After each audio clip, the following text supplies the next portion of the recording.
Nabi mengisyaratkan Dajjal itu simbolnya bermata sebelah, dan hari ini simbol mata sebelah tuh laku keras. Jadi kalau dua fenomena ini sudah muncul, berarti keluarnya Dajjal jadwalnya sudah dekat. Ini mata sebelah ini laku banget. Simbolnya mata sebelah. Ini gambar bundaran HI. Bundaran HI kalau dipotret dari atasnya kayak gini. Kebetulankah ini? Ya. Kalau saya nggak pernah setuju dengan teori kebetulan. Saya memandang ini semua sifatnya by design. Juru kampanye Dajjal untuk membiasakan umat manusia ngelihat mata sebelah.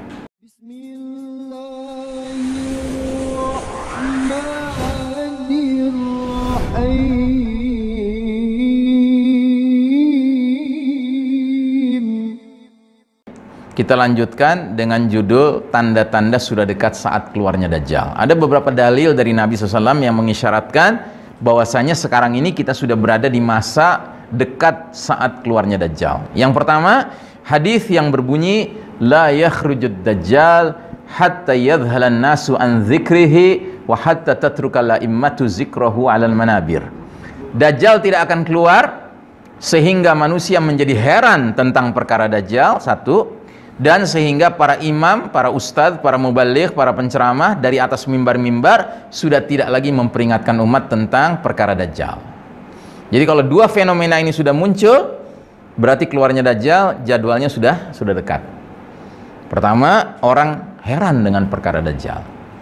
Yang kedua, para ustadz di atas mimbar sudah tidak banyak membicarakan tentang Dajjal. Dan Anda bisa uji coba sendiri. Ya, kalau Anda kumpul-kumpul dengan teman-teman ya, atau dengan teman kantor pas jam istirahat makan siang gitu ya, coba aja Anda angkat isu diskusi tentang Dajjal. Kira-kira teman kantor Anda akan cenderung connect atau cenderung bilang, sumpah lo ngomongin Dajjal, mendingan juga ngomongin pilkada gitu.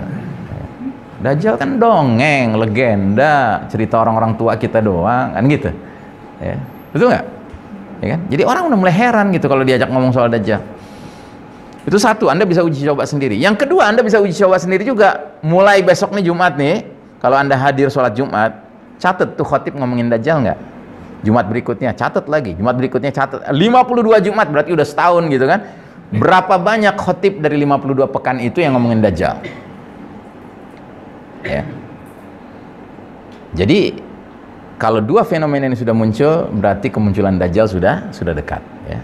Jadi saya tidak akan mengarahkan Anda tinggal uji coba sendiri. Yang kedua, ada hadis berbunyi yaji'ud dajjalu fayas'adu Uhudan fayanzurul madinata fayaqulu li ashabih atarawna hadzal qasrul abyad hadza masjidu Ahmad. Saat nanti Dajjal keluar, dia akan mendaki gunung Uhud. Dan dia dari atas gunung Uhud akan memandang ke arah kota Madinah bersama pengikut-pengikutnya di sekitar dia. Kemudian dia akan tanya kepada para pengikutnya, kalian lihat itu istana putih itu masjidnya Ahmad. Masjidnya Ahmad itu maksudnya masjid Nabi Muhammad SAW, Masjid Nabawi. Jadi Bukit Uhud itu jaraknya dengan kota Madinah cuma 6 kilometer tempat terjadinya perang Uhud. Jadi Dajjal akan naik, terus dia akan memandang ke kota Madinah, terus dia akan nanya sama para pengikutnya, kalian lihat tuh istana putih itu masjidnya Ahmad, Masjid Nabawi. Pada saat Nabi mengucapkan hadis tadi, Masjid Nabawi masih sangat sederhana karena hanya terbuat dari lumpur basah, warnanya kecoklatan dan batu bata. Sedangkan saat ini sekarang Masjid Nabawi sudah berubah menjadi masjid sangat besar dan tampak indah seperti sebuah istana kan? Putih kan?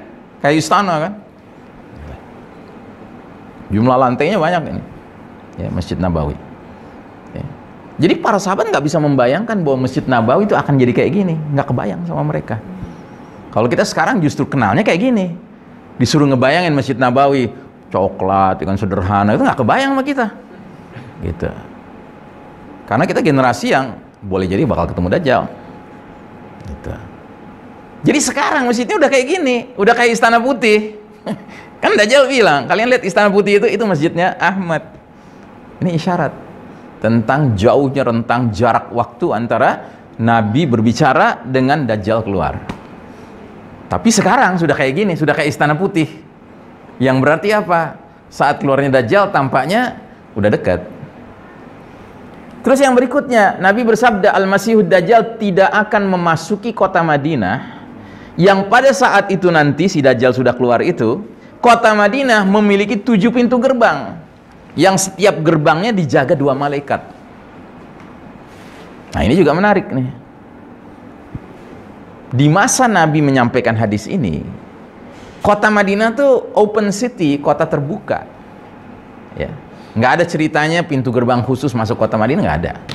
Anda bisa masuk kota Madinah dari arah mana saja, sambil jalan kaki, naik onta, naik keledai, naik kuda. Ya.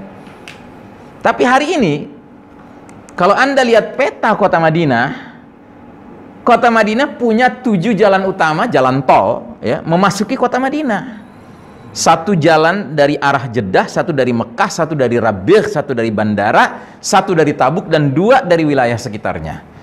Dan itu masing-masing ada pintu tolnya, pintu masuknya, gerbangnya.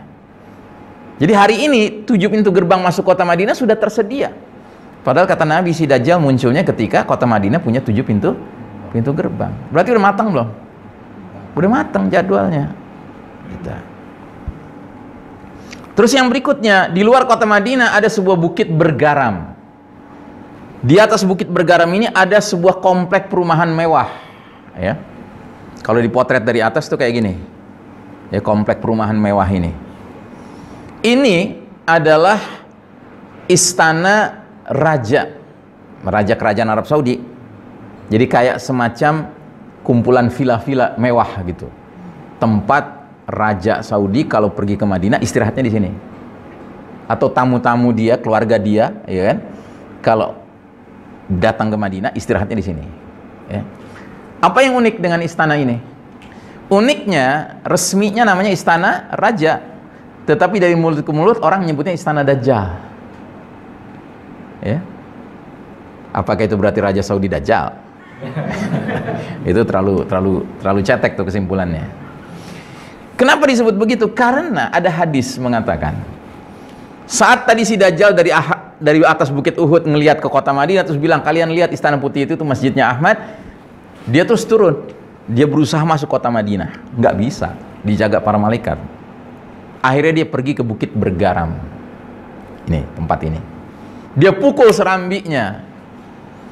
Pukulan dia kepada bukit, kepada istana itu, ya kan, perumahan itu, serambinya, menyebabkan kota Madinah bergetar, gempa 3 kali. Thalatha rajafatin, 3 kali gempa, 3 kali getaran. Ya. Dan getaran itu menyebabkan apa? Orang-orang yang punya penyakit nifak, munafik, dan penyakit fasik di dalam hatinya, itu ketakutan. Sekaligus mereka keluar dari kota Madinah menuju ke bukit bergaram itu, memenuhi panggilan Dajjal. Dan Nabi menyebut hari itu sebagai Yaumul Khalas, hari pembersihan kota Madinah dari hadirnya kaum munafik dan kaum fasik. Sehingga yang tersisa adalah kaum mukminin. Nah, jadi sekarang itu udah ada di situ. Ya. Perumahan mewah yang ada serambinya itu, yang nanti bakal digoncang sama si Dajjal itu. Terus ada lagi satu hadis bunyinya, wa innahu a'wara wa inna rabbakum laisa bi'awar, dan sesungguhnya si Dajjal itu bermata sebelah, sedangkan Rabb kalian Allah Ta'ala tidak a'war, tidak bermata sebelah. Nah, apa yang menarik dengan hadis ini? Yang menarik, Nabi mengisyaratkan Dajjal itu simbolnya bermata sebelah, dan hari ini simbol mata sebelah tuh laku keras. Ya. Banyak peminatnya. Di antaranya uang $1 Amerika Serikat jelas-jelas ada mata sebelahnya. Ya, Anda lihat kan di sini kan? Ini mata sebelahnya nih. Di tengah-tengah laut Mediterania, ada sebuah pulau pribadi milik seorang artis kenamaan dunia. Dia bikin rumah pribadi bentuknya mata sebelah. Namanya Naomi Campbell.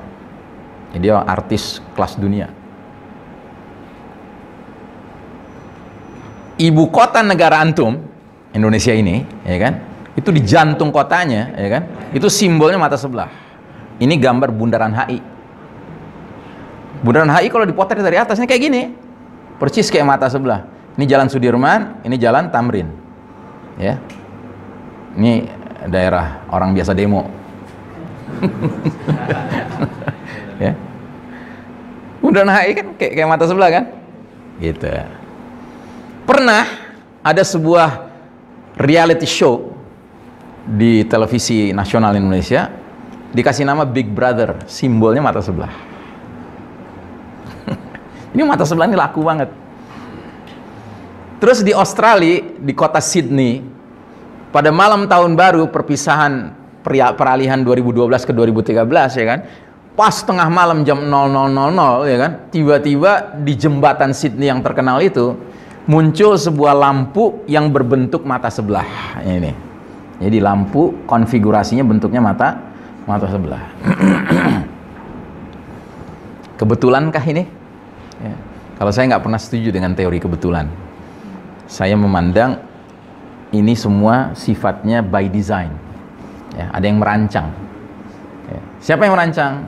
Ya juru kampanye Dajjal, untuk membiasakan umat manusia ngelihat mata sebelah, supaya kalau nanti si mata sebelah benar-benar muncul, ya kan, manusia kebanyakan udah terkondisi, wah ini nih jagoan kita, gitu, ya kan. Tapi bagi orang beriman justru ini adalah peringatan demi peringatan demi peringatan, gitu.